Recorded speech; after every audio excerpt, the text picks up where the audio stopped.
qu'on a un groupe très riche, on est tous très à l'écoute les uns des autres. Chaque foyer, chaque personne apporte au groupe une vision différente. Un écosystème, je trouve, un peu comme une mini-société finalement, c'est très sympa. Bienvenue dans ce nouvel épisode du podcast L'autre soi, c'est quoi ? Pour cet épisode, nous allons nous intéresser à l'habitat participatif Les Bobines, qui se trouvera dans le bâtiment L'Éventail à partir de 2025. Pour nous accompagner tout au long de ce podcast, j'ai le plaisir d'accueillir Margot Luminet et Pete Kirkham. Bonjour Margot, bonjour Pete. Bonjour. Bonjour. Alors, est-ce que dans un premier temps, vous pouvez nous expliquer c'est quoi l'habitat participatif ? L'habitat participatif, c'est un projet dans lequel les personnes se mettent ensemble pour construire ou réhabiliter le futur lieu de vie et dans lequel il y a des espaces qui vont partager. L'habitat participatif va participer dans les décisions, mais aussi dans les espaces qu'on va pouvoir utiliser ensemble. Donc, dans le genre salle commune, buanderie, chambre d'amis, etc. Donc, c'est ça le principe de base. Il faut quand même un lieu et des endroits où on peut partager des choses. Et puis un habitat participatif, c'est aussi un groupe de personnes en fait qui se retrouvent autour de valeurs communes ou de souhaits d'habitat commun. Donc il y a plein de formes qui existent. Il peut y avoir plus ou moins de valeurs en commun qui réunissent le groupe. Il peut y avoir des habitats participatifs qui sont plus ou moins dans le partage d'une communauté, on va dire un peu plus avancée, et d'autres qui vont peut-être plus ressembler à une copropriété avec des gens choisis.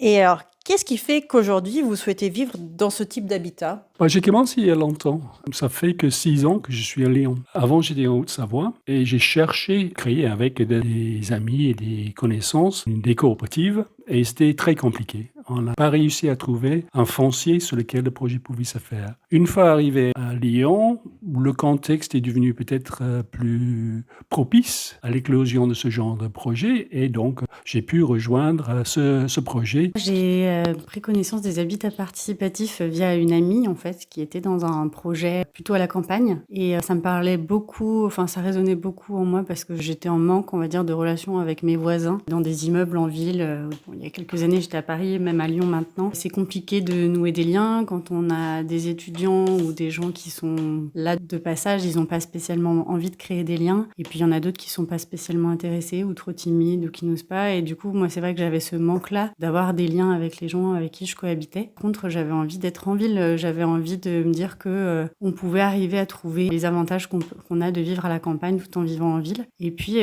trouver une manière de vivre autrement en ville, en fait, de manière plus responsable. Quand on voit le nombre de logements qui sont vides ou qui sont gigantesques pour abriter un couple, moi, ça me paraissait plus cohérent de me dire qu'on pensait de manière collective un habitat où on avait des espaces communs qui nous permettaient de profiter de l'espace, d'avoir un jardin, d'accueillir plus d'amis, en ayant une taille de logement raisonnable au quotidien. À titre individuel, ça fait combien de temps que vous êtes sur ce projet et pourquoi vous avez choisi celui-ci ? Alors, j'ai rejoint le projet des Bobines il y a un peu plus de 4 ans maintenant. Je crois que ça faisait à peu près 1 an que le projet avait été lancé. Ce qui m'a attirée, c'était déjà de pouvoir prendre un projet dès le départ, ou presque au départ, de pouvoir co-construire en fait le logement. Il y a le groupe aussi qui m'a attirée, puisque j'avais rencontré les Bobines sur le salon Prime Vert à l'époque. Et j'avais échangé avec des personnes du groupe avec qui j'avais beaucoup accroché, parce que c'est quand même important aussi de se sentir bien avec les gens avec qui on se projette. Et puis, le fait que ce soit un des rares projets en ville que j'avais vu qui était à cette phase-là, et qui avait un gros projet aussi engagé au niveau de l'environnement. Il y avait un jardin public à côté, on avait un projet de jardin collectif, de toit terrasse, etc. Je me suis dit c'est une manière d'avoir du vert en ville et qu'un groupe dans lequel je me sens bien. J'ai rejoint le groupe au début, à la première réunion publique en avril 2019. Et la première année, on a passé beaucoup de temps à réfléchir sur la constitution du groupe et décisions sur ses valeurs, ce genre de choses. Parce que le processus était, disons, assez compliqué dans la mesure où l'immeuble des Bobines fait partie d'un ensemble d'Éventail qui fait 70 logements. Et donc, il y a une concours d'architectes. Avant, on ne pouvait pas commencer à travailler beaucoup sur la conception du lieu. Margot est arrivée au bon moment. Alors, comment ça marche? Vous constituez donc d'abord en collectif, puis vous cherchez le lieu ou Ça peut être les deux en fait. Soit c'est un collectif, ils ont un certain nombre de personnes, c'est toujours une question de noyau dur parce que le groupe évolue beaucoup, comme j'ai dit.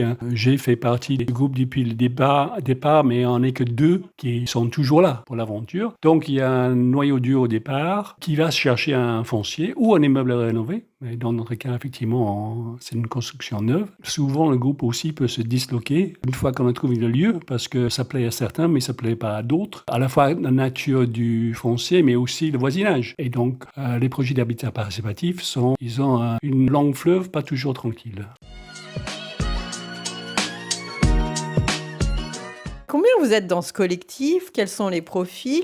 Donc 14 logements attribués aujourd'hui, avec des personnes seules, avec des familles, des jeunes couples, 2 retraités et une personne en situation de handicap. Donc effectivement, c'est assez varié. Et on a aussi des profils différents en termes de milieu social, d'univers. C'est ça qui m'a beaucoup plu en fait dans le groupe des Bobines et que je trouve très riche. On a des gens qui viennent vraiment de tous milieux sociaux, qui font des métiers très différents. Il n'y a pas du tout de jugement. On est vraiment dans un esprit en plus de solidarité et d'entraide, en ne faisant pas de discrimination non plus sur les revenus pour rejoindre le groupe. Ça n'a vraiment jamais été un critère. Et alors, vous l'avez un petit peu évoqué. Donc, quand on veut rentrer dans les Bobines, ou dans l'habitat participatif, c'est pas de la location, c'est pas de la propriété. Comment c'est les deux. Comment ça marche? On est vraiment sur un intermédiaire entre l'achat et la location. L'apport qu'on met, c'est comme un achat de part sociale dans la structure Habitat et Partage qui nous accompagne, qui est une coopérative. Donc, c'est comme si on plaçait notre argent dans une structure. Enfin, c'est pas comme si, c'est ça d'ailleurs. On place notre argent dans la coopérative et donc cet argent-là leur sert au fonctionnement au quotidien, à développer de nouveaux projets. La redevance qu'on paye tous les mois, donc il y a une partie qui est à fond perdu mais qui sert à rembourser les prêts bancaires qui sont faits par Habitat et Partage, qui servent aussi pour les frais de gestion, puisqu'il y a quand même de la gestion au quotidien. On va quand même avoir des charges aussi, comme dans n'importe quel immeuble. On a une partie d'épargne en fait en quelque sorte, où tous les mois, dans la redevance qu'on verse, on met de l'argent de côté pour anticiper tous les frais de travaux, de réparation qui pourront avoir lieu par la suite, puisqu'on a quand même la garantie décennale, mais ensuite, on peut avoir aussi des gros travaux à faire. Une partie du loyer qu'on verse tous les mois, c'est pour anticiper ce type de dépenses-là. On sait où va l'argent, on sait qu'il est placé dans la structure Habitat et Partage pour pouvoir permettre de gérer ça par la suite. On n'est pas à fond perdu comme dans une location classique, on n'est pas dans une propriété non plus privée. Après, on est dans un système aussi de lutte contre la spéculation immobilière. Donc, notre objectif aujourd'hui, c'est d'investir dans un mode de vie durable. On n'est pas là pour chercher à faire du profit sur l'investissement immobilier qu'on fait aujourd'hui. Est-ce que vous pouvez m'expliquer le rôle d'Habitat et Partage dans le projet?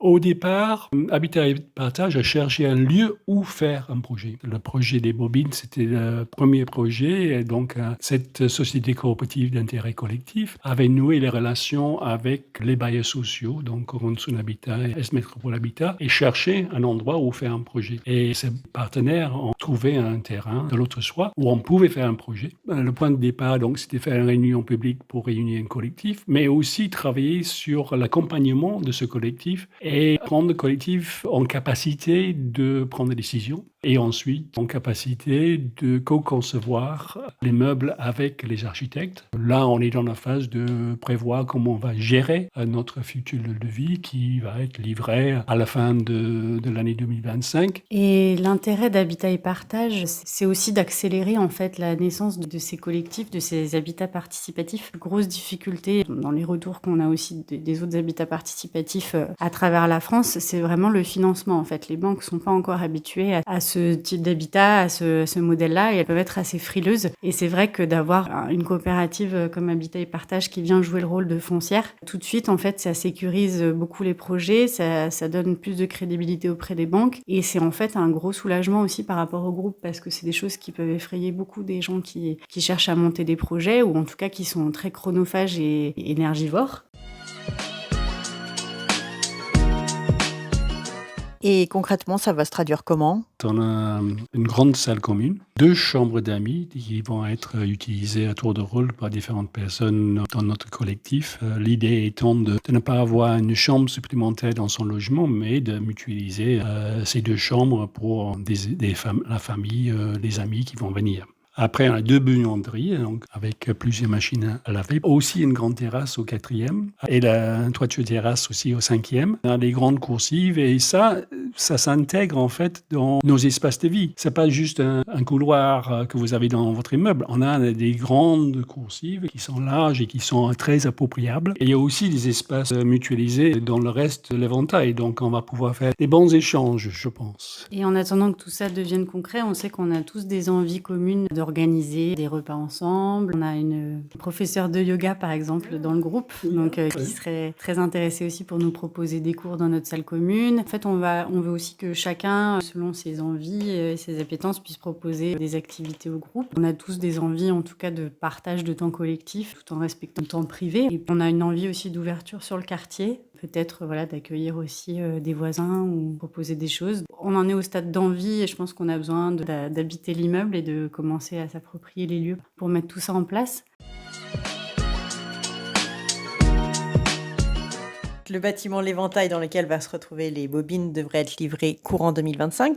Qu'est-ce qui va se passer pour vous d'ici là ? Ça va être essentiellement le suivi des travaux. On va suivre de près la construction, les grandes étapes. Il y aura certainement aussi des décisions à prendre qui sont plus concrètes, on va dire, liées à la construction. On va préparer aussi des chantiers participatifs puisqu'il y a des choses qu'on va faire nous-mêmes. Sur la fin, par exemple, le montage de cuisine. On récupère en fait du parquet, c'est du réemploi, quoi.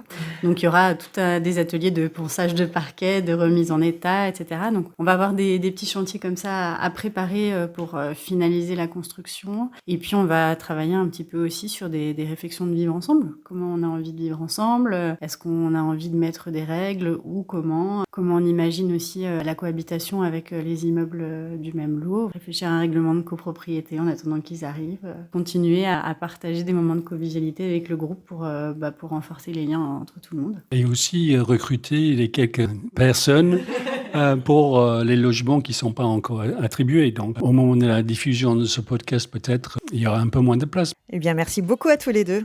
Merci à vous. Merci beaucoup. Le mois prochain, nous rencontrerons Béatrice Chalbignac-Andréoletti, chef de service de l'Auvent, et Oumou, maman accueillie à l'Auvent. Avec elle, nous échangerons sur l'Auvent, centre maternel situé à l'Autre-Soi. Vous avez écouté L'Autre-Soi, c'est quoi ? Le podcast de l'Autre-Soi.